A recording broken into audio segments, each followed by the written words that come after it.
পুজোর কটা দিন কি সুন্দর কাটালাম, কি না ভালো লাগলো। আর শরীরেও যেন ঘুরতে যাব বলে, রাত জাগবো বলে শরীরও কত চাঙ্গা ছিল, যেন ফুল ব্যাটারি চার্জ একদম। কারণ রাত জাগতে হবে তো, ফাংশান দেখতে হবে তো। আর যে এখন পুজো শেষ বলে আমার শরীরে এনার্জি কমে গেছে, একদম মনে হচ্ছে মানে ভালোই লাগছে না।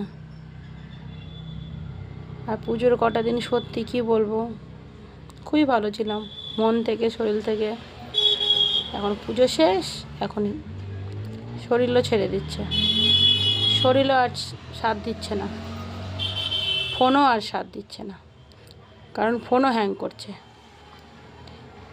এত ভিডিও তোলা হয়েছে, ঠাকুর দেখা হয়েছে আর ভিডিও তোলা হয়েছে, ব্যাস ভিডিও অনেকগুলো ফোনে রয়েছে, তাই ফোনও হ্যাং করছে। তোমরাই বলো, এত সুন্দর সুন্দর ভিডিওগুলো যদি ডিলিট করি কেমন মনটা খারাপ লাগবে না? কয়েক লক্ষ টাকা দিয়ে প্যান্ডেলগুলো করেছে 7 দিনের 6 দিনের জন্য, ভেঙে টেঙে তো শেষ। আমার ফোনে আছে স্মৃতি,